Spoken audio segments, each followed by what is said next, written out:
Bonjour à tous, aujourd'hui petite vidéo radio libre, n'hésitez pas à nous rejoindre sur le serveur Discord si vous avez des sujets croussifondants à nous raconter. Et aujourd'hui nous sommes avec Valou qui va nous parler du boucher Dream. Est-ce que c'est bien d'être un boucher? L'ascension en tant que poste de boucher, puis les objectifs, comment c'est la vie de boucher, et surtout des anecdotes croussifondantes, des astuces inédites sur la viande, et des bastons aussi, et du drama, et c'est ça qu'on veut voir. Du coup Valou, bah vas-y je te laisse te présenter, et puis tu peux commencer sur ce que tu veux. Eh ben, bonjour à tous. Donc je me présente, je m'appelle Valentin. Je suis du coup boucher depuis, réellement boucher depuis 2 ans. Voilà. J'ai fait un cursus, j'ai un cursus assez spécial dans le sens où du coup de base je vais pas du tout être dans ce métier-là.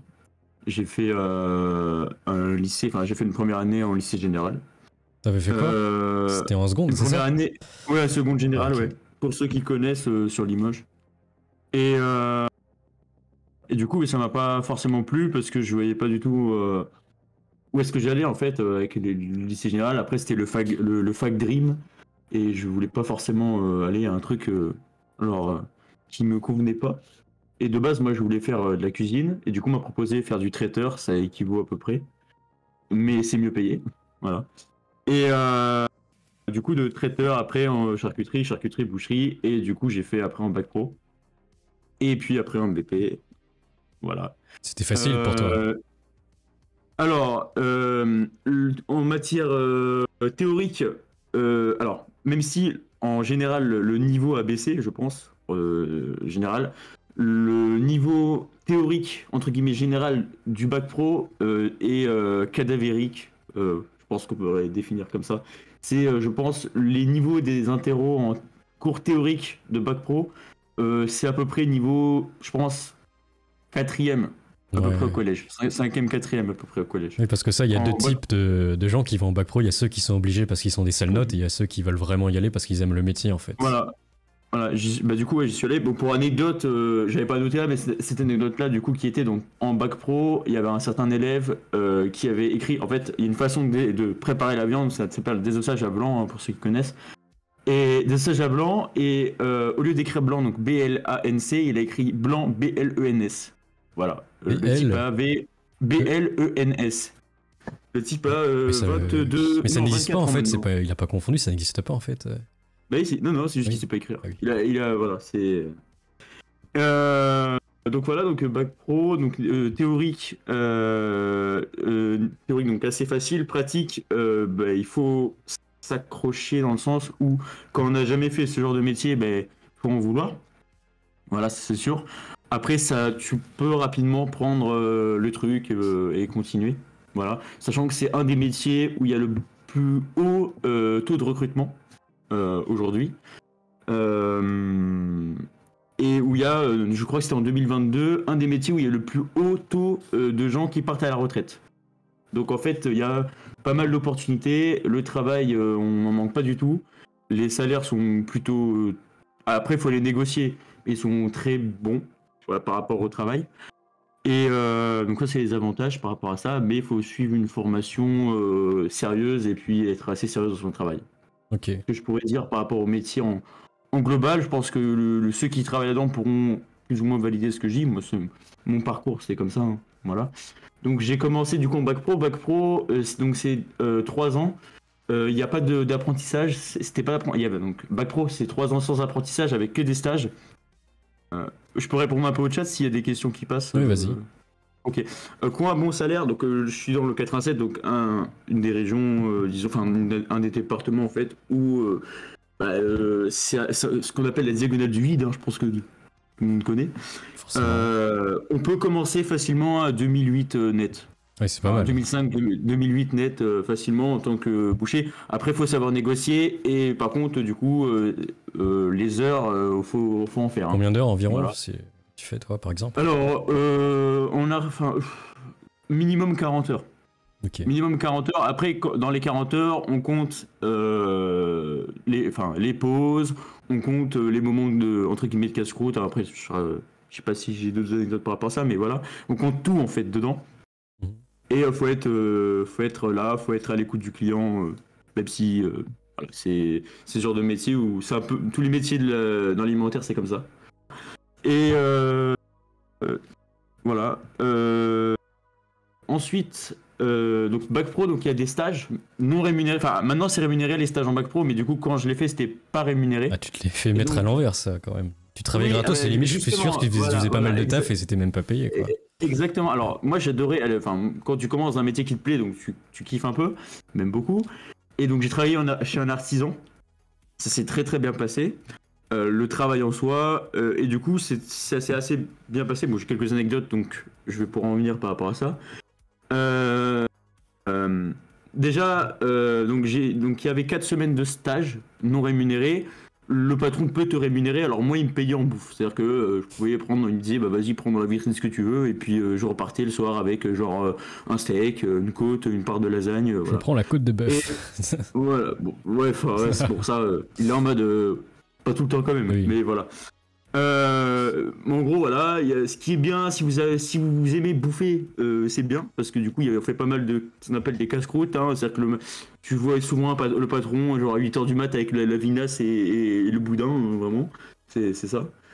Et donc, voilà, donc, ça, donc, donc, pour mes stages, donc, c'était chez un artisan, c'est donc celui que je vous parle là. Et donc, ça m'a tellement plu que en fait, le stage s'arrêtait milieu décembre, parce que du coup, il y avait les vacances de Noël. Et je me suis proposé de moi-même pour faire Noël avec lui, parce que ça m'intéressait de savoir comment est-ce que Noël fonctionnait enfin, dans l'artisanat. Et, et du coup, j'ai bossé du coup, les 3 semaines de Noël, à peu près 2-3 semaines de Noël. Alors, je laisse, si le chat veut participer, combien est-ce que le type m'a donné, sachant que je n'étais pas déclaré, que j'étais pas assuré, et que j'ai bossé 3 semaines, matin et soir, comme un salarié. Est-ce que le chat peut donner une somme que j'ai touchée pour donc 3 semaines de travail? Je dirais. Alors, l'avantage, c'est que j'ai pu faire tout. J'ai fait des foie gras. Il m'a montré une recette pour faire des foie gras. Il faisait les foie gras avec de l'alcool de pomme, la Manzanita, pour ceux qui connaissent. Voilà. 200 €, vous êtes beaucoup trop haut pour 200 €. 300 €, beaucoup trop haut. Sérieux, 50? Alors j'en reviens. Donc j'ai pu travailler des produits, disons un peu de luxe et tout ça. Donc c'était très plaisant. J'ai pu repartir avec des produits gratuits, tout ça. Donc le chat n'y est pas du tout. J'ai touché 20 balles. Ah, c'est pas mal. Et mais du coup, ça veut dire, attends, techniquement, ça veut dire que tu vaux moins cher que les trucs que tu prépares. Symboliquement, oui. Oui. Non, pas 1 € quand même, mais j'ai touché 20 balles. Et avec ces 20 balles, je me suis acheté un couteau. Voilà. Tout pour réinvestir. Bah, c'est rentable en vrai. Voilà. T'es plus efficace avec un couteau. Voilà. Et... non, 25 balles, pardon, pas 20 balles, 25 balles. 25. Voilà, mais bon, voilà. Et 5 €, ça compte. Hein. Voilà. Et donc voilà, c'était malgré ce scam, c'était quand même très sympathique, l'ambiance et tout ça.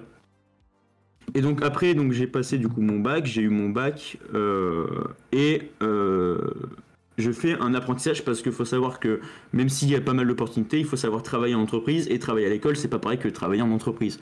Parce que c'est le meilleur moyen de négocier son salaire, c'est évidemment de prouver ton expérience. Et dans ce milieu-là, c'est en général le patron. Il n'y a pas de rendez-vous avec l'ARH, c'est le patron, tu arrives chez lui, il te donne un couteau, il te fait travailler une matinée, si ça lui plaît, il t'embauche. En gros, c'est ça. Voilà. Vraiment, c'est clair et net au moins. T'as pas de blabla, genre vous avez les compétences et les talents, mais notre entreprise ne peut pas répondre. D'ailleurs, il demande pas de diplôme, il demande pas de CV, rien du tout, c'est tu prends le couteau et il voit ce que tu fais et ce que tu vaux sur le taf. Non, mais ça c'est bien au moins. En gros, c'est ça. Et de toute façon, en général, ça fonctionne parce qu'il y a tellement peu de bouchers sur le marché que... voilà, en général, le temps embauché. Je parle de ça, c'est de l'artisanat, hein, pas de la grande surface. Pour ce qui est de la grande surface, du coup, après, j'ai fait un apprentissage en BP. Et du coup, cette fois-ci, j'ai essayé, je me suis dit, pourquoi pas tester la grande surface pour voir ce que c'est le grande surface Dream, évidemment. Alors apparemment, moi, d'après ce que j'ai entendu, c'est peut-être un peu plus chill, mais c'est peut-être un peu moins intéressant et c'est un peu moins bien payé, c'est ça ou pas? Alors, j'ai eu la chance de travailler dans pas une grande surface, une moyenne surface. Ce qui m'a permis d'être directement avec le patron. Et vu que c'était c'est pas un franchisé, c'était un indépendant. j'ai pu négocier du coup, enfin en apprentissage non, j'ai pas négocié mon salaire, mais attends, je reviendrai après. Mais du coup, par contre, grande surface, donc du coup, niveau des salaires, enfin, déjà en apprentissage, c'est les salaires, c'est la grille salariale de base des apprentis. Voilà. Si le patron veut donner plus, il donne plus, mais en général, non. Voilà. Donc apprentissage, donc pendant 2 ans. Alors, j'ai eu la chance de tomber avec un maître d'apprentissage qui était extrêmement professionnel et qui travaillait très très bien. Donc voilà. Alors le seul problème que j'ai eu avec lui, et du coup on se parle toujours, mais pas de politique justement, c'est que je travaillais bien avec lui, tout ça, donc tout se passait bien. J'ai eu mon examen, j'ai eu les notes de stage et tout ça, tout était bien. Mais il m'a dit que je n'ai pas eu, j'étais pas un bon apprenti parce que je n'ai pas, parce qu'à un moment, alors à ce moment-là, c'était des élections présidentielles. Lesquelles? C'était longtemps. 2020. Non, c'est pas long, c'était 2022. Ah, je crois, 2022. Ouais, voilà. Ouais. 2022. Il m'a fait la gueule pendant 3 mois parce que il voulait que je vote pour Jean-Luc Mélenchon. C'est quoi ce troll? Et en fait, donc déjà 4 mois avant l'élection, il a, donc pendant toutes les journées de taf, il m'a mis des discours de Mathilde Panot sur l'enceinte du laboratoire. Et du coup, je devais entendre Mathilde Panot parler dans l'Assemblée nationale. Voilà, c'est pas le patron, c'est le chef de rayon, c'est le chef de rayon. Voilà. Attends, il était un peu politisé à gauche, donc il devait connaître les écolos comme Sandrine Rousseau et compagnie qui détestent les bouchers. Alors, c'était quelqu'un de très gauchiste, mais gauchiste en mode ancienne gauche. Oui, ok. Du coup, il déteste la gauche, mais il est de gauche, en gros. Hein, voilà. Et du coup, en gros, il était pas du tout écolo. Il disait il disait qu'il emmerdait les écolos, machin, tout ça. Voilà. Et c'était assez spécial comme truc. Et ouais, c'est ça, la gauche du travail. Il dit dans le chat. Voilà. Et donc du coup, 2 ans, c'est plutôt bien passé, on va dire, comme ça. Et mais alors, j'en viendrai après pour les anecdotes. Hein. Voilà. Mais déjà, donc anecdote, c'est qu'il faut savoir qu'il y a beaucoup de bastons. Dans les laboratoires de bouche. Mais c'est quelle raison qu'il y a des bastons? Parce qu'il y a des belles bouchères qui excitent la galerie, ils veulent se taper pour. Non. 98%, même 99% des bouchers sont des hommes. Hein. Okay. Voilà, il y a pas de bouchères. C'est pas inclusif, ouais. Voilà. Non, pas du tout. D'ailleurs, ce qui est rigolo, c'est que le syndicat de la boucherie a fait beaucoup de pression depuis des années pour qu'il y ait justement plus d'inclusivité, et ça ne marche pas. Voilà. Oui, j'avais vu quelques affiches où on voyait des filles bouchères pour recruter. C'est faux, hein. Je sais pas si j'ai trouvé ça. Ouais. C'est quand même. Alors, j'ai vu une bouchère qui était en intérim, et en fait, on l'avait donné pour mission de porter une cuisse de bœuf qui pèse 80 kilos. Et du coup, elle a pas réussi, et du coup, elle a annulé sa mission d'intérim. Juste ça. Voilà. Non, en fait, elle devait désossier la cuisse de bœuf, et du coup, elle était obligée de la décrocher du frigo pour la mettre sur la table pour travailler. Ouais. Et du coup, elle a pas réussi. Du coup, genre, ça t'élimine direct. Genre, c'est comme non, mais c'est qu'en gros, elle a pété un câble. Du coup, elle a passé son après-midi, elle a fait d'autres choses, genre du ménage, par exemple. Oh. Voilà. Et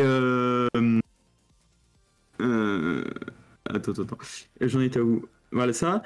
Et donc il y a beaucoup de bastons dans le. Alors, il faut que je fasse gaffe au niveau des mots que j'utilise parce que je pense que pour YouTube, si tu postes sur YouTube ou quoi. Oui, reste soft, ça va. Ouais, voilà. Ça insulte beaucoup dans les laboratoires parce que du coup les clients n'entendent pas et ça insulte beaucoup. Et ça insulte les mères des autres et les machins, les trucs. C'est pour rigoler ou c'est parce que les gens ils sont tendus? Pour rigoler à 80%. Sauf que quand t'as une personne qui prend au premier degré, et ben du coup ça part rapidement en couille. Au testiculo si tu veux. Voilà. Et du coup, il y a eu des gens, on s'enferme dans le bureau et du coup, ils s'enfermaient dans le bureau et t'entendais, du coup, vraiment et tout. Et du coup, ça se tapait. Ça faisait le jeu, vous savez, le jeu à l'école là, du rond là, de Malcolm, comment expliquer où il doit mettre le rond et si tu regardes, tu te fais taper sur l'épaule. Là. Oui, tu dois essuyer, tu fais une croix et t'essuies. Ouais, voilà, c'est ça. Mais c'est ça, mes versions extrêmes. Oui, avec des mecs musculeux de 100 kilos. Avec des mecs, voilà, c'est ça, exactement. C'est chaud, ça. Et quand t'es apprenti et que tu prends ça, voilà. tu comprends pourquoi il faut pas regarder, pourquoi il faut pas jouer à ce jeu. Et ça existe toujours en 2025, ils font toujours ce jeu, parce que je crois que c'était fini depuis 15 ans. En fait, vu que les bouchers c'est des quarantenaires, ils sont restés bloqués, dans leur truc. Ouais, ils sont bloqués. Du coup, voilà. Ouais, donc le gars il a dit qu'il a morflé au collège. Ouais, c'est ça, version boucher. Voilà. Voilà, donc c'est l'anecdote. Pour en revenir à l'artisanat, du coup, l'anecdote de t'arrives à 7h, enfin 7h quand t'es en stage, après quand tu travailles vraiment, t'arrives plutôt vers 5h. Mais quand t'arrives à 7h et que le type il est en train de faire des boudins, il te dit tiens, goûte le sang après le café, voilà, et comme ça. Il y a une anecdote sur un boomer, hein, si le chat a envie d'avoir une anecdote sur un boomer en artisanat. En gros, on faisait, du coup c'était pendant le Covid, je crois, on faisait un genre de drive pour les clients. Et en fait, t'avais un client, il venait toujours prendre la commande, sauf qu'en fait le type normalement ne devait plus conduire parce que c'était un vieux, mais genre il devait plus conduire, mais il conduisait quand même, en fait, comme beaucoup de vieux. Hein. Et en fait, il s'est garé devant la boucherie et en fait, ça en pente. Et moi, je sors pour lui donner son colis. Et le type, il ne met pas son frein à main, la voiture descend, et lui, il me regardait, il regardait pas devant, et la voiture, en gros, elle a fait un accident, genre devant la boucherie, assez nul. Et la voiture avec qui il a eu l'accident était vendue par une dame, et il y avait marqué genre vendu, et elle allait genre livrer la voiture à la personne. Genre. Oh là là. Et c'était une autre boumeuse, et elle était cliente de la boucherie, et du coup, elle s'était assise, j'ai jamais vu une boumeuse pleurer, du coup, voilà. Et on lui donnait du sucre, de l'eau, machin et tout ça, parce qu'elle était vraiment pas bien. Elle était en train de faire un malaise et tout, parce que sa voiture, elle était défoncée alors qu'elle était vendue. Tu l'as prêtée à la vente, voilà. Mais toi, du coup, t'as pas participé à des bastons ou t'as toujours esquivé le truc? Alors, en vrai... Est-ce que j'ai participé à des bastons comme ça? Alors, j'ai vu des bastons, après participer. Le problème, c'est que si tu commences à participer à ce genre de trucs et qu'il t'arrive des problèmes, ça peut vite arriver. T'es dans la mouise parce que avec les assurances, c'est compliqué. Il y a pas mal d'accidents qui se passent et tout ça, donc c'est compliqué. Je pensais à un accident, en fait. On a des scies électriques. Et il y en a un, il met un gant en côte de maille. Donc on avait des gants en côte de maille, tout ça pour protéger. Et il y en a un, il met un gant en côte de maille par peur de la scie. Sauf qu'en fait, la petite côte de maille, pour les experts, c'est des tout petits anneaux incrustés les uns contre les autres. Oui, ça c'est pour protéger des coups de couteau, mais... Voilà, et en fait, il y a un des petits anneaux... Il y a un des petits anneaux qui s'est pris dans de la scie et ça a emporté sa main, en fait. Carrément. Oui. Mais les filito, lui, ça doit faire... du coup... C'était un manchot, quoi. Enfin, pas un manchot, mais voilà, c'était... Tu l'avais vu, toi, ou c'était une anecdote? Non, c'est une anecdote que j'ai entendue. Ah, ok. Voilà. Voilà, donc ça, c'était pour la tête, ça, j'ai dit. Et du coup, toi, est-ce que tu t'es fait des coupures, forcément, j'imagine, mais des trucs un peu plus graves? Ouais. Alors, moi, je touche du bois. J'ai pas eu de trucs extrêmement graves. Alors, j'ai un pote, il s'est fait un truc un peu grave.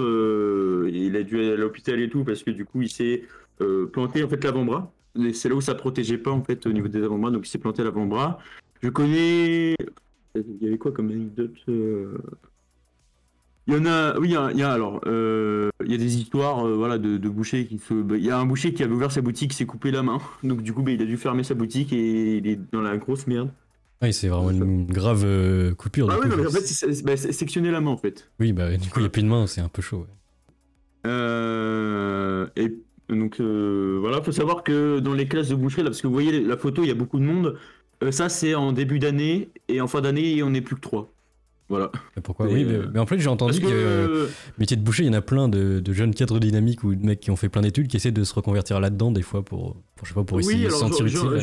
J'en ai connu, mais en général, ils se reconvertissent et ils font de l'intérim. Ouais. Du coup, ils sont pas... En fait, ils font des formations en accéléré. Donc, ils sont pas dans ce genre de classe. Et dans ce genre de classe, du coup, la majorité... Enfin, en gros, la majorité, ils arrêtent. Il y en a plein qui sont là par défaut ou forcés d'être là, peut-être. Ouais, voilà, ils arrêtent. Il y en a une partie, en gros, leur patron veut leur faire signer un contrat rapidement pour essayer, entre guillemets, un peu de les douiller. Parce que du coup, ils sont jeunes et tout ça. Ils sont en mode, ouais, vas-y, ça te dit pas d'être embauché, d'être gagné un salaire et tout ça. Du coup... C'est SMIC, là. Ouais, voilà, oui, alors que ça vaut pas du tout un SMIC. Ouais. Hein. Et du coup, il y en a, ils se font couiller en mode je gagne 800 €, je vais gagner 1300 €, c'est bien. Mais en fait, non. Parce que si tu finis des formations et que tu vas après postuler, tu vas gagner beaucoup plus. Mais voilà. Et il y avait ça. Après, sinon, du coup, pour la grande surface, parce qu'on était à là de base au niveau de la grande surface, comment ça se passe? S'il y a du boulot, dans les moyennes surfaces, il y a quand même du boulot. Les salaires sont plus difficiles à négocier que chez les artisans. Et puis, tu as affaire, le problème d'être dans les grandes surfaces, c'est que tu as affaire aux collègues Dream. C'est-à-dire que c'est des collègues qui font de la mise en rayon. Donc, c'est vraiment des PNJ de base qui font de la mise en rayon. Ouais. Enfin, que tout le monde doit en connaître. Et du coup, le problème il m'arrivait plein de problèmes avec ce genre de gens, c'est que, en fait, quand tu parles, eh ben, il y a tout qui se répète. Et dans tout le magasin, évidemment, vu que... Et il y a tout qui se répète, et quand toi t'es bouché, que tu t'entends dans le labo, parce que dans le labo c'est fermé, personne n'entend, et t'entends des dingueries, et que tu t'amuses des fois à répéter à gauche à droite, ben, tu te fous tout seul dans la merde, parce que ça répète à gauche à droite, quoi. Voilà.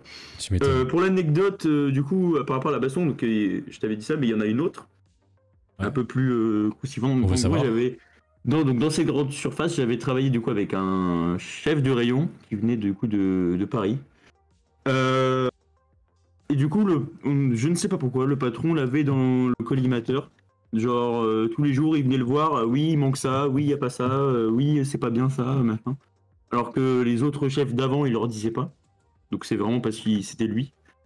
Et donc, il y avait pour faire court, il y avait un dimanche où c'était le dimanche de trop. Un peu comme le verre de trop. Et en fait, il est arrivé dans le laboratoire, le patron, il a ouvert la porte, il a dit oui, il manque ça, il manque ça, il manque ça. Et il s'est retourné, et du coup, alors je vais pas dire les insultes qu'il lui a dit parce que voilà, mais du coup il a insulté vraiment tout ce qui est à base d'aubergine, il lui a dit, de petites aubergines, voilà. Et du coup le patron il a pété un câble, il a dit oui, bah, vous voulez un avertissement? Et du coup, lui, il a répondu, donc il a commencé à le tutoyer. Il a dit, si tu veux, tu m'en mets 1, 2, 3, 4 avertissements, je m'en bats les... voilà. Et du coup, là, le patron, il a commencé à s'avancer, à faire un peu, entre guillemets, le bonhomme, sauf que devant lui, il y avait un mec qui faisait 1m95 et genre 100 kg. Il a enlevé sa veste, du coup, le collègue, il a enlevé sa veste, il s'est approché du patron. Et en fait, il a balancé sa veste sur le patron a eu peur, il est parti en courant. Non, il a fait prout. Il a fait prout, le patron, en pensant qu'il allait se faire frapper. Et au final, le collègue, il l'a pas fait. Parce que du coup, c'est compliqué. Si tu frappes ce genre de personnes, c'est compliqué. Mais t'es un peu humilié quand même si t'es le patron et tu fais le mal alpha et tu te barres en courant comme une merde. Oui, mais ce fameux patron, sa femme l'a trompé avec des commerciales. Ah oui. Donc voilà. Et puis voilà, écoute, et après il a fait un abandon de poste. Juste après ça l'a tellement humilié qu'il s'est barré. Bah, logique en même temps. En gros, voilà, c'est ça. Du coup, t'as vu la scène en temps réel, tu devais te taper des barres. Non, alors moi c'était encore plus drôle parce que du coup j'habitais à côté de ce fameux collègue, on habitait en face. Et du coup je l'ai vu arriver, moi j'étais en repos et je l'ai vu arriver et j'étais en mode mais attends, qu'est-ce qu'il fout devant chez moi lui? Et au moment où il était arrivé devant chez moi, il y a le patron qui m'appelle, donc le fameux patron qui s'est fait humilier, qui m'appelle avec son portable perso pour me dire à quel point le collègue c'était une sombre merde, alors que le fameux collègue était juste devant moi. Ah oui. Pour vous faire la scène. Et voilà, si vous avez des questions, du coup, alors ça c'était quelques anecdotes. Si vous avez des questions et tout, n'hésitez pas. Notamment, je pensais au niveau tu m'avais dit des conseils de ça s'ils veulent pas trop se faire douiller et tout ça. Ouais, si t'as des conseils sur la viande, moi je voulais savoir des astuces sur la viande, de pas se faire douiller au niveau des prix, si c'est de la bonne qualité. Tout ça un petit peu. Après, je vous dirais que le mieux, si vous voulez pas vous faire douiller sur le prix, sur la qualité, c'est de faire les choses vous-même. Après, sinon, faut faire confiance à quelqu'un qui fait bien son travail. Pour ça, il faut que vous y alliez plusieurs fois, vous achetez, vous testez les trucs ou même dans une grande surface. Il y a des grandes surfaces qui font très très bien le boulot, des rayons traditionnels de grande surface qui font très très bien le boulot. Voilà. Et tester. Si une fois, 2 fois, 3 fois ça va pas, faut arrêter parce que c'est qu'il force et qu'il fait de la merde, tout simplement. Voilà. Okay. En termes de prix, après, ça sert à rien de vouloir des morceaux extra tendres, ça ne sert à rien du tout. Genre, c'est à moins de goût généralement. Voilà, il y a plein de clients qui veulent par exemple du filet de bœuf, qui connaissent. Ouais, mais faut avoir une bonne sauce, autrement c'est un peu fat quand même. Voilà, c'est vendu excessivement cher le filet de bœuf pour ce que c'est. Et alors qu'il y a d'autres morceaux qui sont beaucoup moins chers, certes un peu plus gras, mais de toute façon le gras il va donner du goût et vous pouvez l'enlever dans l'assiette si vous aimez vraiment pas. Et puis voilà. Après, moi, je trouve que l'onglet c'est banger, c'est pas mal. Ouais, en vrai c'est pas mal. C'est assez chaud. C'est un peu fort, mais enfin, moi j'ai toujours eu l'habitude de manger ça, donc. Ouais, c'est pas mal l'onglet. Après, ah oui, aussi les restaurateurs vous douillent sur la viande. Bah, forcément. Enfin tous. Quels sont ses morceaux préférés pour le bœuf et le porc? Alors pour le bœuf, je dirais, alors c'est assez technique, enfin il y en a 2. Donc vous pouvez demander à votre boucher, ça vous pouvez demander à votre boucher, il comprendra. C'est l'entame de la basse-côte, côté entrecôte. La basse-côte c'est un peu comme l'entrecôte mais un peu plus gras, mais c'est un peu moins connu, c'est ça. En fait la basse-côte c'est juste à côté de l'entrecôte, du coup. C'est plus gras. C'est le morceau qui est collé, plus tu avances en fait vers l'avant de l'animal, plus ça va être gras, mais en fait justement l'entame côté entrecôte c'est vraiment genre une entrecôte payée au prix de la basse-côte. Donc, c'est pas mal l'astuce. C'est vraiment une entrecôte coupée en fait qui a été mise sur la basse-côte entre guillemets. Que vous payez 19 balles du kilo au lieu de 26, 27, 28 euros le kilo. Vas-y, redis pour que tout le monde entende l'astuce. Donc c'est l'entame, mais après il faut que vous demandez, il n'y en a pas forcément, ouais. Mais c'est l'entame du coup de la basse-côte côté entrecôte. Tout le monde va faire ça maintenant, ils vont se demander les bouchers, mais pourquoi ils sont tous experts en viande maintenant? Ils sont tous experts, c'est ça. Côte de bœuf quand même, c'est un classique, t'aimes bien. Et en côte de bœuf, oui bien sûr. Ouais. Après côte de bœuf, c'est plutôt l'été. Après l'hiver, si vous voulez, astuce aussi, achetez votre côte de bœuf en hiver, elles sont beaucoup moins chères au kilo. L'hiver, les bouchers sont obligés de baisser le prix de la côte de bœuf pour la vendre. Tu l'as fait cuire comment? C'est pas. Non, mais tu peux la mettre sous vide ou tu peux la congeler, et puis tu la gardes et puis voilà. Ou alors pour la cuisson l'hiver, le mieux c'est que tu la fais comme un steak, c'est-à-dire que tu fais bien chauffer ta poêle, tu fais un aller-retour et après tu la finis au four comme un rôti. C'est pas mal ça aussi. Et pour le porc, du coup, ils demandaient les côtes de porc échine, c'est pas mal. Côte de porc échine. Après, sinon, tu as. Moi, j'aime bien après tout ce qui est un peu gras, donc voilà. Côte de porc échine ou. Plus c'est gras, meilleur c'est. Ouais, c'est ça. Enfin, après. Dans les limites du raisonnable. Oui, voilà, bien sûr. Bien sûr. Mais côte de porc échine, ou alors il y a un morceau, l'été, souvent ça se vend. Enfin, il y a 2 morceaux où souvent l'été ça se vend, c'est l'araignée de porc. Ça se vend. Je sais pas si le chat connaît, c'est vraiment pas mal. Et il y a, ça s'appelle la grillade de porc, c'est vraiment un morceau qui s'appelle comme ça, la grillade de porc. C'est assez facile à retenir, je pense. Et si le mec fait bien son boulot, c'est un morceau qui est super bon. Voilà, c'est... Et... Tac, je regarde au niveau de ce que je m'avais noté. S'il y a des choses à raconter en plus. Et du coup, oui, je confirme pour les restaurateurs qui gonflent le prix de la viande de ouf. Ah oui, j'ai acheté un faux filet. 20 ou 30 balles, mais tu sais, c'était un tout petit bout de faux filet, j'avais pas tout. Alors, fallait en prendre 2, et ça montait à 60, c'est limite si tu voulais être rassasié, ils en pétaient un plomb. Les restaurateurs, même du semi-gastro, ne connaissent pas la viande. Je connais plein, j'ai un pote qui travaille justement dans la restauration, où vraiment ils reçoivent leurs morceaux sous vide, limite déjà tranchés, où il y a marqué le nom d'un morceau dessus et leur faux filet par exemple du coup, et ils ont juste après à le passer dans la poêle, mais c'est souvent ce qu'on appelle du jeune bovin. Donc en fait vous avez en général, d'ailleurs le chat, ce que vous mangez en général c'est pas du bœuf, c'est de la vache. Le bœuf ça représente 2% de l'élevage bovin. C'est de la vache de réforme qu'on mange ou... Qu'est-ce que non, il y a la génisse, il y a la vache génisse. En boucherie, non, c'est de la vache ou de la génisse. Après, en restauration, il y a le plus souvent ce qu'on appelle du jeune bovin. En fait, pour que votre vache, elle grandisse, en fait, elle passe pas, genre, c'est pas comme dans un jeu vidéo, où genre, tu commandes bœuf et puis pouf, ça apparaît. C'est-à-dire qu'elle naît en tant que veau, et après, elle grandit petit à petit pour devenir vache ou pour devenir taureau ou bœuf. Suivant ce que tu veux en faire. Et en fait, au début, c'est du veau, donc jusqu'à 8 mois, donc tu payes du veau. Sauf qu'en fait, au bout de 8 mois, elle apparaît pas comme ça directement en bœuf, et elle doit grandir encore pour devenir un bœuf ou une vache ou un taureau. Et donc, c'est ce qu'on appelle du jeune bovin. Donc, c'est de la jeune vache. Voilà. Donc, c'est une viande en général qui est très claire. Si vous voyez ça dans les barquettes ou chez le boucher, enfin, en grande surface en général, c'est une viande, c'est du rose rouge pâle. Je sais pas si ça vous dit, quelque chose, si vous avez vu quelque chose comme ça. C'est rouge pâle et c'est quelque chose de pas cher du tout. Et du coup, les restaurateurs en général, ce qu'ils font, notamment pour le plat qui s'appelle le riz de veau, je sais pas si quelqu'un a déjà entendu. Riz de veau, normalement, oui. C'est pas du riz de veau, c'est du riz de jeune bovin. Du coup, c'est vendu beaucoup moins cher, le riz de jeune bovin. Voilà. Ouais, mais riz de veau, c'est vendu en riz de veau alors que c'est du riz de jeune bovin et du coup, c'est beaucoup, beaucoup moins cher. Voilà, ça. Mais ça, c'est du riz de veau. Et le riz de jeune bovin, il est beaucoup plus foncé en fait. Voilà, c'est super clair. Ça.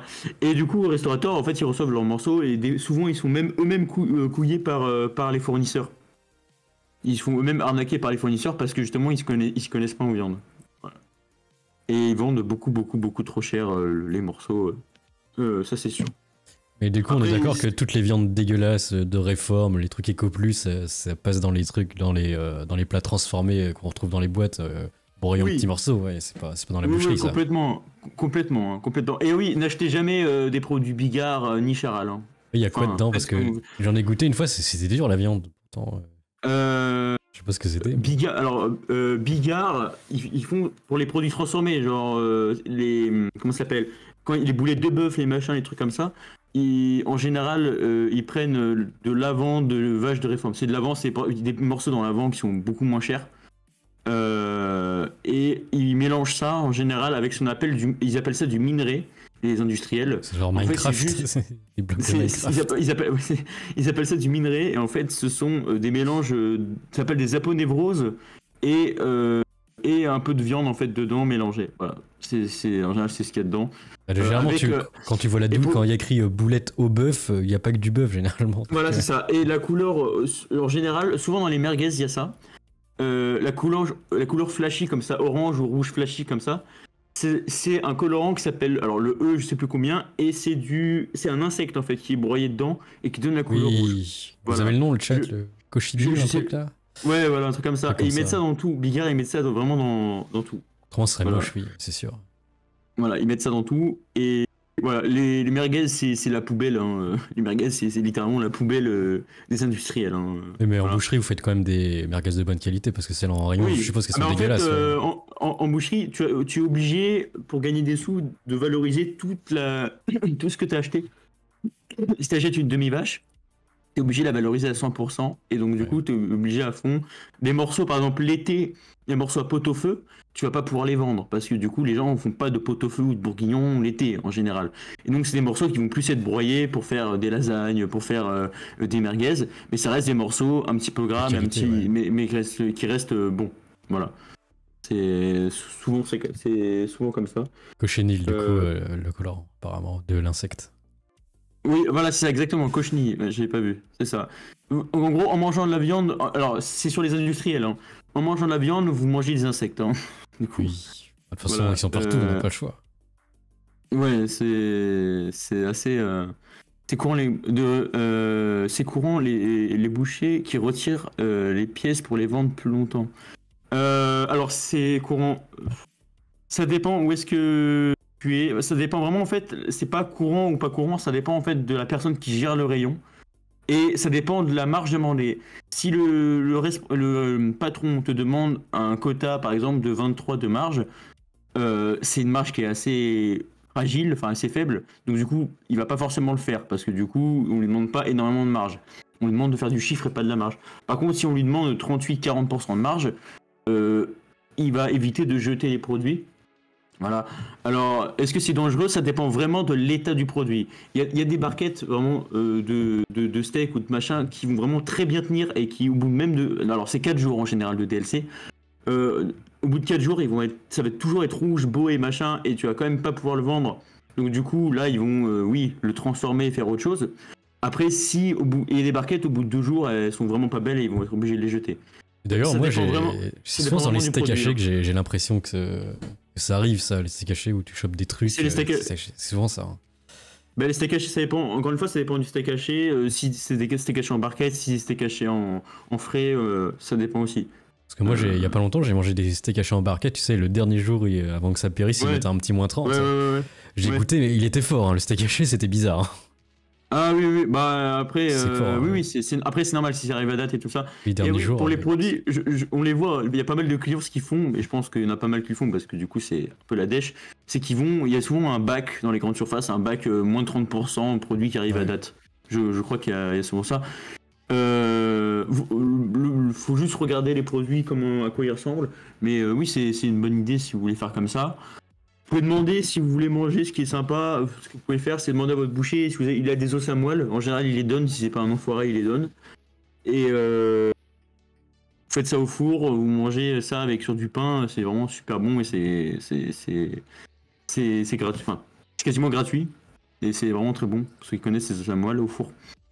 Et ça, il y a pas mal d'astuces par rapport à ça. Et du coup, est-ce que c'est dangereux pour les gens? Ça dépend vraiment. De la personne qui le fait. Parce que si la personne, le boucher qui s'en occupe, il s'en fout, et puis l'objectif c'est la marge. Mais oui, effectivement, ça peut être dangereux. Après, s'il y en a, il fait attention, ça, c'est pas dangereux. Voilà. Mais légalement, après, le problème c'est que la loi française est vraiment extrêmement violente par rapport à ça, et voire trop extrême, je trouve, à certains points. Voilà. Ça arrive qu'il y ait des audits, des contrôles au niveau de l'hygiène et tout ça qui soient très très violents. Il y a les petits bouts de viande dans le hachoir. Non, après, ils sont là ça, tout c'est juste. C'est bon. Après ça c'est la personne. Le hachoir, normalement tu utilises, tu le nettoies. Hein. Oui. Ça vraiment, ça dépend de la personne. Hein. C'est qui s'en occupe. Donc au niveau des contrôles, alors pour les contrôles, souvent dans les grandes surfaces, ils mettent ce qu'on met en place des audits, comme dans beaucoup d'entreprises, des audits. Donc en fait, ils prévoient à l'avance un contrôle pour après justifier le fait que leur magasin est propre et machin et tout ça et respecte les normes et tout ça. Okay. Ça arrive très souvent que même si tu sais en fait quand est-ce que tu as l'audit et que tu fais en sorte que ça se passe bien au niveau de l'audit, que ça se passe mal parce que elle va toujours chercher la dame qui s'occupe de l'audit va toujours chercher par contre des tout petits détails, des trucs au niveau il faut bien qu'elle justifie son salaire quand même. Faut voilà. des conneries. Au niveau des traçabilités, des trucs comme ça qui ne servent vraiment, ça sert à rien du tout. Voilà. Et au passage, du coup, pendant l'apprentissage, j'ai eu la chance de pouvoir partir travailler du coup au Portugal, en boucherie au Portugal.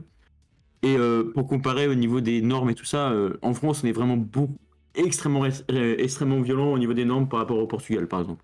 Ouais, logique. Voilà. T'étais rendu où dans ton plan d'ailleurs? On a passé le 3, le 4. J'avais un peu du coup, j'ai un peu mélangé. Le temps... Les petits chefs, t'en as parlé. Je sais pas. Les petits chefs, oui, si. Alors, petit chef par rapport à ça, c'est juste que par rapport aux petits chefs, c'est souvent ça. Après, c'est souvent dans le salarié Dream, dans les grandes surfaces, dans la mise en rayon. Ils ont souvent, pour ceux qui y travaillent, ils ont souvent ce que j'appelle des petits chefs. Et il y a ça aussi en boucherie, du coup. C'est des mecs qui sont juste au-dessus d'eux, en N+1 ou N+2, juste au-dessus d'eux. Mais qui du coup s'amusent à les prendre un peu pour des esclaves. Je sais pas si c'est un peu partout ça après. C'est partout comme ça, mais du coup il y a ça aussi dans ce milieu-là. Et alors que ces gens-là, en fait, qui se prennent pour les petits chefs et qui font qui jouent les empereurs sur leur rayon, sont aussi, sont aussi esclaves des gens au-dessus d'eux en fait. Donc je sais pas ce qu'on pense le chat par rapport à ça, mais c'est assez honteux. Oui, esclave Dream. Mais du coup, je me suis posé une question, c'est quand c'est ultra masculin comme ça, si t'arrives et t'as pas de copine, comment tu fais pour pécho après dans ce milieu? C'est tendu après. Pour pécho en boucherie. Alors pécho en boucherie, c'est impossible. Enfin, je ne pense pas que ce soit possible de pécho en boucherie. Peut-être avec les clients, t'as peut-être des contacts avec si t'es en grande surface. D'ailleurs, j'ai une anecdote sur ça si quelqu'un veut savoir ça. Oui, mais du coup, avant l'anecdote, comment c'est impossible parce que du coup en boucherie il n'y a pas. Après, si vous travaillez en grande surface et que vous avez votre objectif premier, alors que c'est pas censé l'être, hein, mais c'est de pécho un maximum, bah évidemment qu'il y a d'autres employés dans le magasin. C'est sûr. Est-ce qu'il y a des bouchers charcutières? Si. Justement, il y a le côté. Oui, c'est vrai qu'il y a le côté rayon charcuterie. Ou c'est vrai que ce côté-là, oui. Mais faut le vouloir quand même. Hein. Faut vraiment, comme diraient certains, faut avoir faim pour pécho ce genre de personnes. Hein. Ça c'est sûr. Voilà. Et du coup, pour l'anecdote, c'était du coup, si le chat est intéressé, évidemment, parce que voilà. Il s'intéresse toujours. Donc une cliente du coup qui était jamais venue, en fait c'est sa mère qui venait. La fromagère, en général la charcutière elle est aussi fromagère. Mais du coup il y a une cliente qui venait, voilà. Et tout d'un coup en fait c'est sa fille qui venait avec elle. Voilà. Sa fille du coup qui devait avoir 24, 25 ans, un truc comme ça. Du coup moi j'avais à ce moment-là j'avais 18, 19 ans je crois, je sais plus. Et elle avait 24 ans du coup, quelque chose comme ça. Et du coup, elle venait de plus en plus. Et il y a un dimanche matin où je travaillais justement, j'étais tout seul sur le rayon. Et elle m'a dit, oui, excusez-moi, je vous trouve trop mignon. Est-ce que vous avez Facebook? Facebook, hein, elle avait 24 ans, voilà. C'est bizarre, 18 piges, une meuf de 24 vient de voir. Ah oui, c'est lunaire. Complètement, c'était vraiment, c'était lunaire, du coup, ce qui s'est passé. Et du coup, non.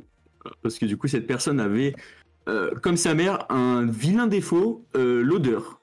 Ah, ok. Mais elle était belle pourtant ou pas? Oui, bon, enfin, ça va. Ça va, j'irais 6 sur 10, un truc comme ça. Mais l'odeur, c'est moins 12. Et l'odeur, du coup, c'était moins 24 même. Et du coup, non. Voilà. Justement, Facebook, voilà. Il y avait des fesses de bouc, peut-être, je sais pas. Voilà. Et du coup, après, elle est plus jamais revenue, du coup. Et sa mère, un coup de jet d'eau. Et du coup, sa mère est revenue. Et,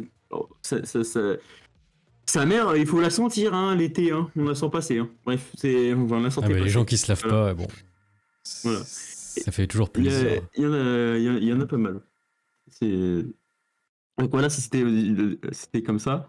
Et oui, alors par rapport au petit chef, donc là j'avais dit le dégoût du salariat, bah, c'est le fait. De toute façon, pour moi, je pense que le chat serait d'accord, c'est que oui, le stream n'a aucun sens. Hein. Je sais pas.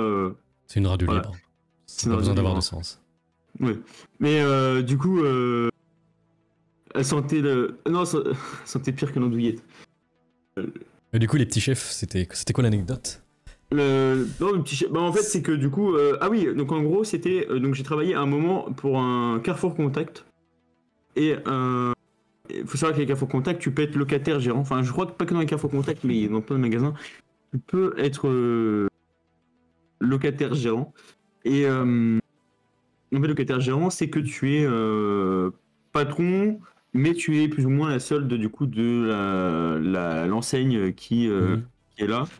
Et du coup, qu'est-ce qu'il a laissé certains locataires gérants, pas tous évidemment, mais se prennent un peu pour les rois du monde, alors que même s'ils sont entre guillemets patrons, ils sont à la solde de certains salariés de Carrefour, qui peuvent leur mettre des coups de pression si la marge n'y est pas, si le chiffre n'y est pas, s'il y a des choses qui vont pas. Voilà. Donc c'est pas si chill que ça au final, s'il y a toujours la pression du chiffre. Mais après c'est toujours comme ça dans le commerce, hein. Il y a toujours la pression du chiffre. Hein. Ça c'est sûr. Ça j'avais dit, le monde de la boucherie. Du coup si vous voulez, alors pour le monde de la boucherie, donc j'avais noté les avis, mon avis par rapport à ça. Point négatif et positif de. Alors je vais commencer pour les points négatifs. Ouais, donc en fait. Dans les médias, on parle souvent qu'il y a de plus en plus de végétariens, de gens qui mangent moins de viande et tout ça. Alors c'est peut-être vrai dans un sens dans certaines villes. C'est à Paris, oui, mais dans la campagne, je pense pas que ça change vraiment.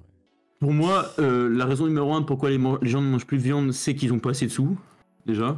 La deuxième raison, c'est que ces gens-là qui n'ont pas assez de sous se sont dit, bon allez, on va se faire plaisir, on va aller acheter un peu de viande. Et ils vont du coup chez un boucher, ou dans une grande surface où c'est un boucher, et le gars se gratte le cul avant de les servir, les servent comme de la merde, il rote, il fait des blagues dégueulasses et tout ça. Et en général, c'est plus ça qui. Et les types, ils achètent pas un morceau de viande, un steak, un machin, ils vont chez eux. Et en fait, ils se rendent compte soit que le steak il est vert, soit que le truc c'est de la semelle, soit c'est voilà, c'est dégueulasse et qu'ils ont payé 30 balles pour ça. Ça donne plus du tout envie en fait aux gens de revenir en acheter. Et pour moi, le principal problème, c'est vraiment le manque de professionnalisme maintenant dans ce métier. Peut-être qu'il y a trop de gens Kevinus qui sont recrutés à l'arrache qui viennent bosser là-dedans. Le métier, en fait, le métier, il est tellement en manque d'employés que qu'ils prennent les fonds de tiroir en gros. Ils prennent vraiment même plus bas que le fond de tiroir en fait. Et du coup, ça dessert plus qu'autre chose le métier du coup. Ça fait une boucle qui dessert vraiment le métier. Donc voilà. Après au niveau des avis positifs, pour moi il y a de l'avenir il y a quand même de l'avenir parce qu'il y a toujours des gens qui vont forcément manger la viande, ça c'est sûr. Avec des opportunités parce que vu qu'il n'y a pas beaucoup de gens dans le métier, si tu as un minimum investi et que tu veux faire de l'argent, il y a la possibilité de faire de l'argent par rapport à ça et de gagner sa vie bien par rapport à ça. Et il faut renouveler,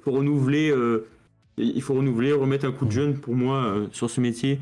Parce que quand on entend boucher, on n'entend pas trop de mots jeunes, entre guillemets, quand on entend ce métier-là. Quoi. Oui, mais après, il y en a pas mal, j'ai vu de jeunes. Et d'ailleurs, toi, tu as toujours été positif dans le métier, ça t'a toujours plu en mode passion, jamais j'arrêterai, ou t'as eu des doutes à un moment, tu t'es dit, oh putain, ça c'est trop dur mentalement, je vais arrêter, j'en peux plus. Mentalement, c'est difficile à certains moments. C'était difficile en apprentissage notamment. Parce que si tu peux très bien tomber, et c'est aussi ça le problème, vu que dans le métier, ceux qui sont bouchers sont le fond de tiroir, quand t'es apprenti et que tu veux trouver un maître d'apprentissage, c'est très très compliqué de trouver un mec compétent, un mec bien et tout ça. C'est très compliqué, tu peux être rapidement dégoûté. Je pense qu'il y a bien 40% des apprentis qui sont là 2 ans à passer le balai, hein. Vraiment, hein, à faire la vaisselle, à passer le balai. Et le type, ils sortent et du coup ils ont quand même leur diplôme parce qu'ils ont besoin de boucher. Mais le problème, c'est que eux, ils sont pas compétents et ça engendre encore plus d'incompétence sur l'incompétence. Voilà, en fait, c'est un cercle vicieux. Et pour ça, il faut donner aux jeunes l'envie de travailler, l'envie de réussir dans ce truc, dans ce métier. Et voilà. Après, moi, oui, ça m'est arrivé de douter par rapport à ça quand t'es en apprentissage et que t'as 16 ans, 17 ans, que tu sors d'une année de lycée où t'as vraiment rien branlé pendant la seconde et que voilà, et qu'on te gueule dessus, machin, tout ça, c'est vraiment pas facile. Voilà. Pour moi, il faut de la pédagogie dans l'apprentissage. Voilà, il faut pas de pédagogie à l'école, ça sert à rien parce que pédagogie sur pédagogie, ça sert à rien. Par contre, pédagogie sur un métier et essayer d'expliquer, comment ça fonctionne pour que les jeunes aient confiance en eux. Et voilà, c'est pour moi un des points importants.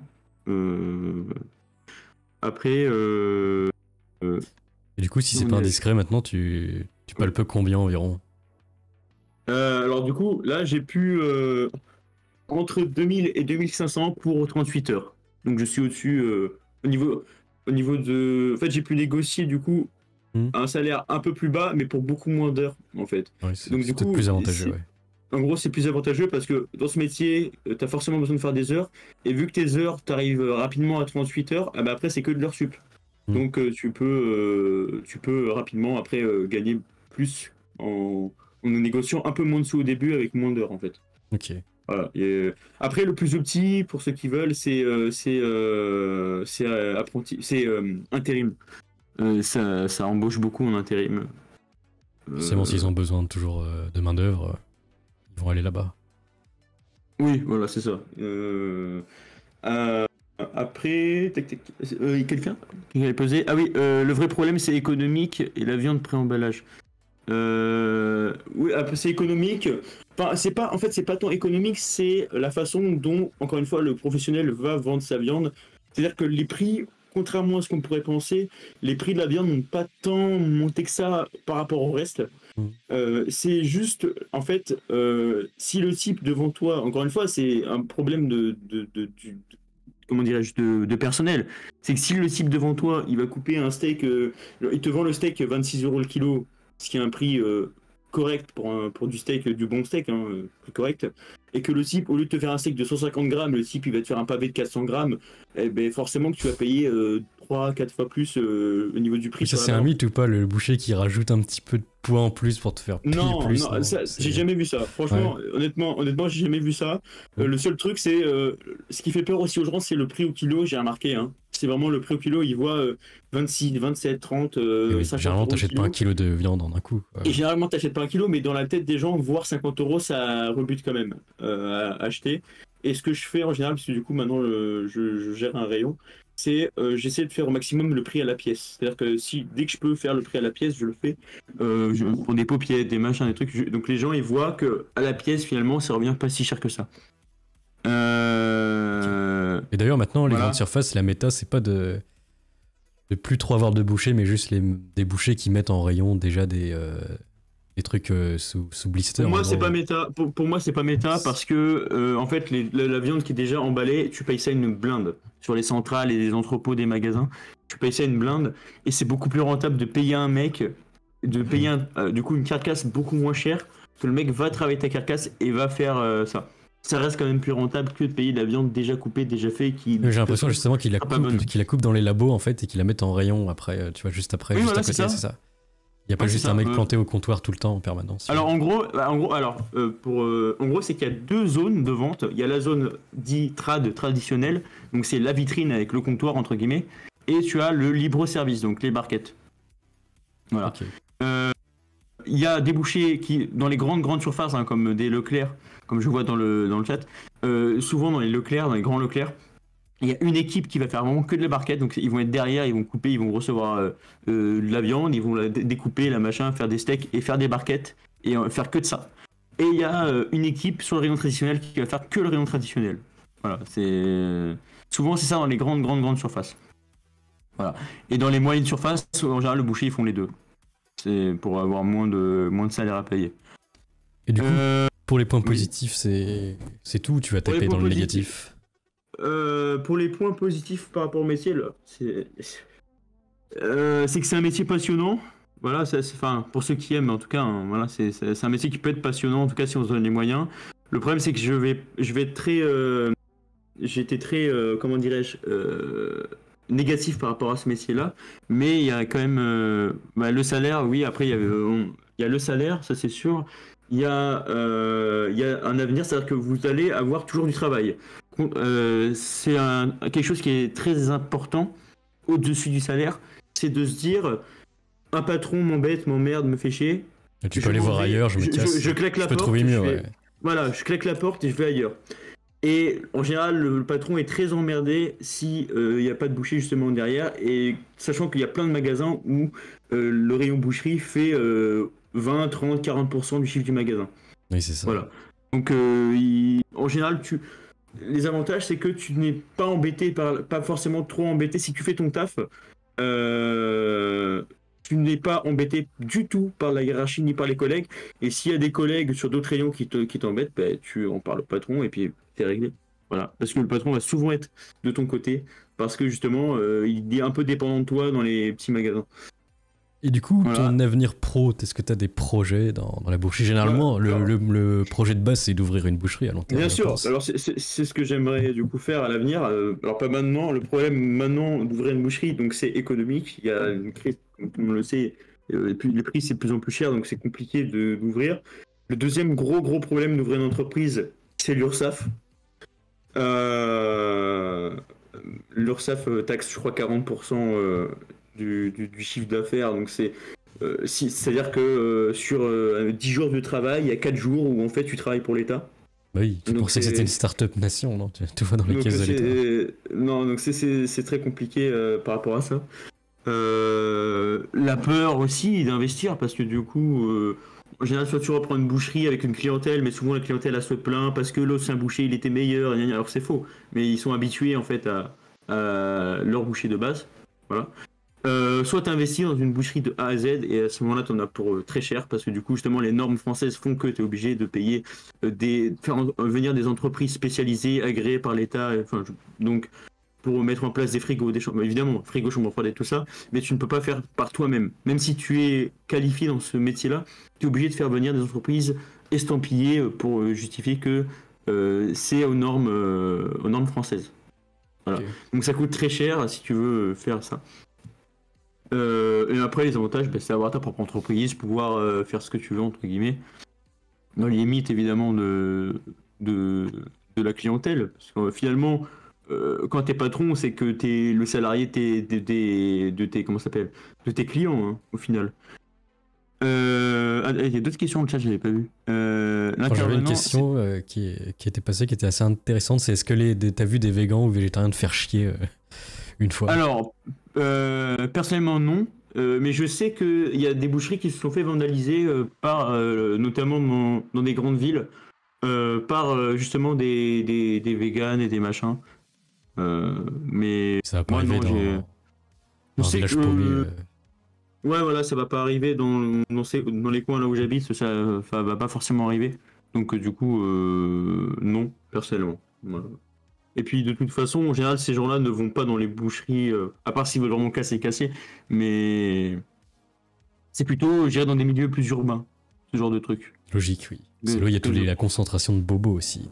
C'est pour ça. Dans le jeu, je pense. Il y a un mec, j'ai remonté un peu le chat, il y a un mec qui a dit, y a-t-il des bouchers de gauche Le patron qui avait parlé là, il en avait parlé tout à l'heure. Ouais. Mon maître d'apprentissage, du coup, ouais, on en a rediscuté, et du coup, lui, il a arrêté la boucherie parce qu'il en avait ras-le-bol, et il est rentré, du coup, dans la fonction publique grâce à des contacts, hein, évidemment, le pistonnage. Et du coup, maintenant, apparemment, il est devenu un peu plus de droite parce que, soi-disant, je cite, hein, ce sont des branleurs. Voilà. C'est cocasse, ça aurait dû être l'inverse qu'il aurait dû faire. Aller en boucherie et devenir de droite. Là, il va dans la fonction publique, il devient de droite. Bah, il C'est devient bizarre. droite. Je cite, il se droitifie. Hein. Oui. Voilà, c'est tout. Hein. Bien Voilà. macroniste. Ouais, un peu. C'est Ouais. bizarre quand même. Est-ce qu'il y a. J'avais vu un truc par rapport à boucherie halal. Est-ce que c'est le futur de la boucherie? Et le halal et le futur de la boucherie. Alors, pour le halal. Il y a des boucheries halal sur Paris qui sont bien. Il y a des mecs, je pense à la boucherie justement des jumeaux. Je sais pas si vous avez déjà entendu parler. Vous pouvez regarder sur internet la boucherie des jumeaux. C'est une boucherie halal premium en gros. Hein, voilà. L'abattage halal, moi je suis pas forcément pour. Alors pourquoi pas pour une question de racisme ou quelque chose que ce soit. C'est juste pour moi. Du coup, c'est égorger un animal vivant. Et c'est aussi l'abattage cachère hein, qui est comme ça. Et abattre l'animal vivant comme ça, je suis pas forcément fan. Voilà, c'est ça. Et pour le commerce, du coup, des boucheries halal, je suis aussi pas forcément fan parce que du coup, eux, ils ont une façon de faire qui est différente. C'est-à-dire que, sans parler de l'abattage, enfin, j'en ai parlé, mais du coup, là, en termes de commerce pur, c'est de la viande. En fait, c'est plutôt de la vente de viande en gros. C'est-à-dire qu'ils vendent pas par cuisse de poulet, ils vendent par carton de cuisse de poulet. Et c'est vraiment. C'est un peu grossiste. C'est très spécial. C'est un peu Lidl où t'achètes la palette en fait. Ouais, c'est ça. C'est assez spécial comme façon de faire. Après, je sais qu'il y a pas mal justement, de non-musulmans qui vont dans des boucheries halal parce que c'est pas cher. Mais encore une fois, la qualité n'est pas là. Oui, si c'est moins cher, il y a forcément un endroit où ça se répercute, donc ça forcément c'est de la qualité, je pense. Un animal sur 10 est mal étourdi sur les chaînes classiques. Oui, c'est sûr. Après, c'est sûr que quand t'as beaucoup de travail, c'est sûr que tu peux un moment louper au niveau de ça. Mais je préfère qu'il y ait un animal sur 10 qui soit étourdi plutôt que pas du tout. Voilà. Enfin, un animal qui soit pas mal étourdi, pardon, plutôt que pas du tout. Les futurs de la boucherie, et pour le futur de la boucherie, la boucherie pour moi, hein, c'est un métier qui a un avenir si la clientèle suit. Voilà, si les gens continuent à faire confiance, alors boucher, même si c'est compliqué, mais continuent à faire confiance. Et si du coup le boucher redevient vraiment professionnel et fait son boulot comme il faut. Voilà. Et que les prix soient pas trop excessifs aussi. Voilà. Ok. Mais même niveau hygiène, c'est pas foufou de couper la trachée. Après ça, s'ils utilisent le même couteau, je sais pas du tout. Ça dépend comment ils nettoient après. Et du coup, Voilà. on a fait un petit peu de tout, je pense. Est-ce que tu as d'autres choses à rajouter ou on peut passer aux questions libres? Ce que j'avais rajouté, alors le petit truc par rapport à l'hygiène aussi, c'est que du coup, vraiment, souvent on critique l'hygiène dans les boucheries par rapport au niveau des boucheries halal. Le niveau d'hygiène dépend de la personne qui fait le ménage. Voilà. Donc, il y a très bien, il peut y avoir très bien des boucheries traditionnelles françaises qui soient dégueulasses et des boucheries halal qui soient très propres et vice versa. Après, c'est sûr que quand tu vends des quantités de viande énormes et que tu fais pas forcément le ménage parce que tu vends, ben, forcément ta boucherie va être beaucoup plus crade. Ça, c'est sûr. Et souvent, le problème aussi des boucheries halal, c'est que les gens qui sont là-bas ne sont pas formés. Il y a souvent, notamment, je sais pas, t'avais fait la vidéo, je crois, sur la boucherie qui vendait du sanglier, là, la boucherie halal qui vendait du sanglier. Non, j'ai vu quelque chose passer, oui, mais non, j'ai pas fait de vidéo dessus. En fait, il y a une boucherie sur Bobigny qui a fermé pour cause d'abord d'hygiène, mais aussi parce que du coup, le boucher du coup vendait du sanglier à la place de l'agneau. Et Voilà. pourquoi c'était un troll en fait. Et pourquoi? Non, parce qu'en fait, le type, en fait, il avait sûrement un SAP mécanicien et il a ouvert sa boucherie. Et du coup, il n'a pas su reconnaître un morceau d'un autre. Et du coup, son fournisseur a sûrement dû profiter de ça. Sanglier, Et quoi. voilà, c'est pour ça. Donc, vous pouvez regarder. Je pense que Psychodélique. Ouais, voilà, c'est ça, une boucherie à 100% fermée. Je crois Bobby, que. ouais, c'est ça. Bobigny, ouais, c'est ça, exactement. Et d'ailleurs, cette boucherie-là, de ce que j'ai vu, elle faisait aussi relais colis, elle faisait tout. Genre, c'était n'importe. Pour moi, c'est un peu C'est quand le tu fais web, tout ouais. et ouais, voilà, c'est ça. Tu fais tout, oui, c'est C'est- bizarre. C'est voilà, donc pour moi, ça a quand même de l'avenir, mais il faut faire le nécessaire pour que ça continue, quoi. Voilà. Pour ceux qui aiment la viande, en tout cas. Est-ce qu'il y en a Voilà, qui ont des si questions? s'il y a des gens, ouais, c'est pareil. Je regarde si j'ai pas quelque chose à rajouter, mais normalement. Je pense que t'as tout fait. Tac, Elle réparait les trottinettes électriques, peut-être pas quand même. tac. Après, j'avais justement une question, un genre de sondage, si c'est possible pour le chat, ou même pour la vidéo, Je vais si faire jamais un c'est sur une sondage. vidéo YouTube. Est-ce que vous êtes prêt à retourner, enfin, est-ce que déjà de 1, est-ce que vous allez de vous-même, par vous-même, de temps en temps, chez votre boucher de quartier? Ou alors plutôt la grande surface. Ou plutôt, enfin, est-ce que vous allez, voilà. Alors, ah oui, il y a des questions. Le broyeur pour la chair à saucisse, lave comment? Ben, tu le démontes. Donc en fait, il y a un espèce de tube. Après, dedans, il y a une vis sans fin, il y a un couteau et il y a deux autres trucs. Tu le fais tremper dans de l'eau avec du savon et après, tu le nettoies avec une brosse et une brosse ronde pour nettoyer les trucs ronds. Voilà, simplement. Ok. Et du coup, pour ta côte de bœuf l'été, c'est quoi le truc parfait pour qu'elle soit parfaitement bien, super goût? 7 minutes par face. Cuisson saignante, du coup, ou bleue? Après, ça dépend comment aiment les gens, c'est sûr. Généralement, c'est plutôt bleu, ouais. Je recommande bleu saignant. Après, le problème du bleu saignant, souvent, c'est que, en fait, souvent la cuisson. Pourquoi les gens aiment moins bleu saignant? Parce que souvent la cuisson bleu saignant est souvent ratée. Parce que en général, elle est froide à l'intérieur, elle est chaude à l'extérieur. Il faut la sortir avant, la côte de bœuf. Ouais, Et du coup, donne toutes les voilà. astuces comment tu fais ta côte de bœuf de A à Z, vas-y. Bah, faut la sortir en avance. Alors l'été, il faut pas la sortir en pleine chaleur évidemment, mais tu la sors dans ta cuisine si c'est une belle côte de bœuf, bien 2 heures en avance. Ouais. Personnellement, moi j'assaisonne après cuisson. Après, il y en a ils font avant, mais enfin assaisonner après cuisson pour doser bien mon assaisonnement justement. Est-ce que tu la badigeonnes d'huile, de graisse avant? Si c'est sur du barbecue, alors si c'est une belle côte de bœuf, il n'y a pas besoin de la mettre, la badigeonner ni rien du tout, vu qu'il y aura déjà du gras en fait, qui va faire son travail. Mais voilà.